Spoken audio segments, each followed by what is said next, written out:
It's Trishann Williams here with my brother James, Hey. and we're going to do our back to school edition reviews. And so we have Logan Williams with us today, and we're going to talk about. So Luke and Logan are going into high school this year, and before high school they had to read a book over the summer that they will be using for their first semester. So Logan, tell us what book you chose. I picked Dry. Who wrote it? Dry by Neal Schusterman. Neal Schusterman. And why did you pick Dry? It looked like a good book, and I recognize the author The author from what? from the site. The Scythe series. Okay. Yeah, so Logan read it, and then when I decided we'd do a review, I read it, and then I asked my brother to read it so that we could all do this review together, because I think maybe we were a little surprised. So, Logan, do you want to read the back cover? Give us a little summary. Bandit, quit The looking. drought or the tap out, as everyone calls it, has been going on for a while now. Everyone's life has become an endless list of don'ts. Don't water the lawn, don't fill up your pool, don't take long showers until the tap runs dry. Suddenly, Alyssa's quiet suburban street spirals into a war zone of desperation. Neighbors and families turning against one another on the hunt for water. When her parents don't return, she and her brother are threatened. Alyssa has to make impossible choices if she's going to survive. Okay. So, who wants to start? Well, tell me. All right, so you read the back of it. Yeah. How realistic did this feel to you? It felt pretty realistic. It felt pretty realistic. Yeah. Me In too. what ways? Like it would probably happen if we lost water. It would probably happen. So just as another quick recap. So just as we read on the back, so Southern California runs out of water. Arizona and Colorado shut off the New Mexico. New Mexico shut off the dams feeding the reservoirs in Southern California, and so then suddenly they have no water, no drinking water, and this lasts over the course of, I believe, this is a week. The whole thing is 2 weeks. Correct. I believe. Correct. So it's 4 kids. So in the back they only talk about Alyssa, who's I guess the main character. I would argue that, but she's the first one. So she's a sister, and her little brother Garrett, and their next door neighbor Kelton. And then they pick up a 4th person, Jackie, who's really kind of like a drifter who catches all the. Oh, and then there's the 5th person is Henry. His name is Henry. Henry, that they pick up along the way. So it's their journey. So, what were your overall thoughts on this, Logan? That was a good book. It takes a while to get started, but once it does, it's a pretty good story, and I think the characters played out nicely. Do you have a favorite character in that book? I don't know. Maybe the little brother. Oh, Garrett. Okay. Kelton All right. was my That's a good favorite. one. Kelton was your favorite? Yeah, he had the most of a character arc, I thought. Okay. Like he went from That one character. I think that's true. I think you're right. He went from one character to a completely different character at the end. I think. Yeah, well, I think that they all changed a whole lot over the course of that.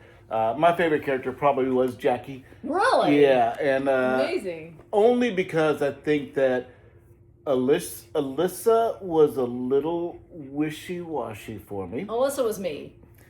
I don't think that's accurate. Excuse us.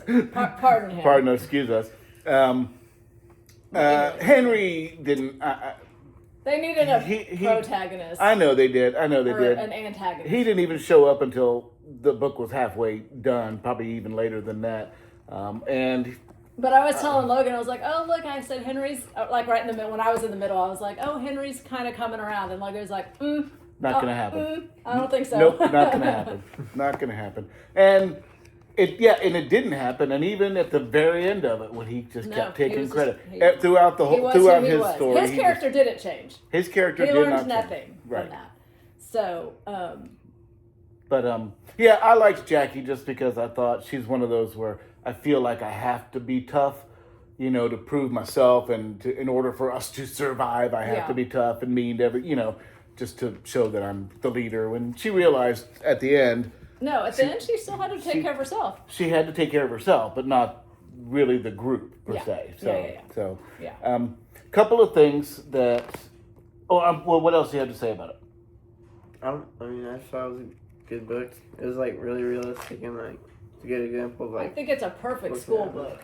Absolutely. Like it's got all the themes. It's got all the character development. Moral decisions. Moral decisions. Yeah. It's going to be super easy to analyze, I think. Okay. So, first off for me, and this is devil's advocate kind of stuff. First off for me, Colorado and Arizona, New Mexico and Arizona are not going to cut off the reservoirs. It's just that Right. legally that wouldn't have happened. So the basic premise behind the story, I don't think was necessarily feasible. However, with that being said, I thought that how quickly society collapsed there was accurate. That's how and I'm struggling with that. I see that it would have been literally. I don't think quick. you're killing your neighbors in 3 days. I just don't. Have you ever gone 3 days without water? I can go 3 days on Diet Coke and be okay. But the scene I like the most, and we talked about it yesterday. The dog? The Costco scene. Oh, yeah? That would happen. Yeah. That would happen. We would all lose our... That happened during COVID. Yeah. You lose your mind and you buy everything in the store. How long were we out of toilet paper during COVID? So I did, and this is a true story, after I read this, I did buy some water filter straws and tablets. So, because the thing it did stay with me throughout the whole book, it's ironic that they live so close to the beach, which is nothing but water. They're so close to so much water, and they can't drink it. And they can't drink it. Salt right. water. Right. Yeah. That's so exactly that's right. what was crazy. So that's why I was like, yeah, that's not gonna happen to me. I'm gonna be drinking water out of the toilets with my filtered straw. But you do know that it was a good book. When as I'm reading it, I'm thinking, man, I'm getting thirsty. I need to get me some water. It was really thought provoking. So I thought it was really thought provoking. I think it was too. There were a couple of other things that I wanted to say about it. I can't remember now. God, that's horrible. I thought of them in the car on the drive up here. Keep going. I'll remember them here in just a second. Well, I guess, like, what do you think the big themes were? What were the themes that you took away from it? Because there was a lot. Mostly like trust and like. Trust was a big one. What? Collapse of civilization. Yeah, I guess. What did you think about that? So what did you think? So James thought it was totally accurate. I thought it was going to take longer than a couple of days. I thought it was accurate. You thought it was accurate too? I think that the government response to it all was not fast enough. Realistically, Yeah. like literally, they left for 2 weeks. They were left on their own. Yeah. And I know that there was apparently a hurricane on the East Coast, and that's where FEMA was. Yeah. All their attention was focused, but the rest of America is just sitting there watching I it all thought on that TV. was interesting too, how, because we all see that, like when you're living in your own, whether it's a hurricane or a tornado or a freeze or whatever, like you're in your kind of, I'm not talking about a global pandemic, but like when something like in the book, you're like, oh my God, this is huge. But then when they're starting to talk about it, you're like, oh, the other people in the other parts of the country don't even know what the seriousness that of it. just makes me realize how kind of isolated we are when something happens. I mean, yeah, I think somebody when they finally met Henry, like Henry had access to the news still. Yeah. And he's like, oh, I didn't realize it was that bad. He had stayed in his own little house, sold water that, he had. I also thought it was interesting and gave me pause for thought because, the doomsday preppers, there's a neighbor, Kelton's family, like they were doomsday preppers and they had all the supplies and the bug out shelter. And the shelter and the water. And I'm not sure the takeaway, so the dad didn't want to share. The dad was like, no, I prepared for this. This is for me and my family. I'm not sharing with the neighbors. And eventually the neighbors get really upset about that, and that starts kind of a little mini riot, and it has a lot of really bad consequences. And in my head, I'm like, okay, I could see myself being a partial doomsday prepper, right? I got my straws. I don't know if I'm sharing my straws with you. I don't know who I'm sharing my straws with. And then, what good is it to have it all when someone's just going to take it or hurt you for it? Right. So that gave me a lot of.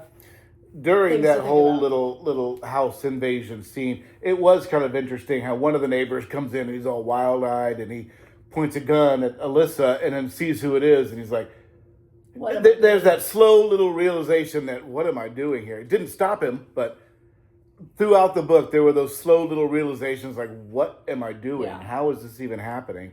The other one was the dog scene. They have a dog that they've had for however long, 8 years, Kingston. Well, the parents go off to the beach to a desalinization plant to try to get water. Different story. Whole different good story. Still, also a good story. Yeah, and whatever. They don't. The parents haven't come back, and so the kids are getting worried. Alyssa and Jarrod are getting worried. So they go and they try to find them. It leads to a different thing. By the time, a couple days later, when they get back home, another pack of dogs has broken into their house, and Kingston is now in their pack. And he's like a golden retriever. Yeah, he's like a family dog. Yeah, he's a family dog. He's the family dog, and they walk in, they see Kingston, and Kingston, first he cowers because I guess he recognizes who they are, but then the other pack comes in, and so Kingston starts growling and like he's like I'm you didn't give me water, I'm with these guys. Yeah. But at the very end of it, when the very end of the book, that was kind of sad because Garrett. Kingston never reappears. Kingston never reappears. He could come back. But he puts water and food out every night just in case he does come back. So I thought that was a good scene. So in summary, my opinion, I loved the book. I thought it was one of my favorite books of the summer. Me as well. One of my favorite books of the year. I enjoyed it and it's from 2018. It's not brand new. I can't believe there's not a movie out of it because I think it would make a good movie. I agree. If you get the right people. Cast the right people. But what I will tell you, Logan, is I feel like whether you did it on purpose or not, and I don't think you did, but it's a perfect book discussion book. High school book discussion book. So if anybody's looking for something unique, I think a lot of kids maybe picked, well, we're going to talk about one next, but a lot of kids picked, will have picked some books that we all kind of know about, and Logan picked something different, whether he did it intentionally or not, but I think it's perfect. I think if anybody's looking for something unique, again, it's Dry, Neal Schusterman. But I think it must be, and maybe it's his son. Yeah. Jarrod Schusterman, so. Super good book. It's worth reading just for entertainment, but it's also a great discussion kind of book. Yeah, absolutely. Good job, Logan. Thank you. Good job.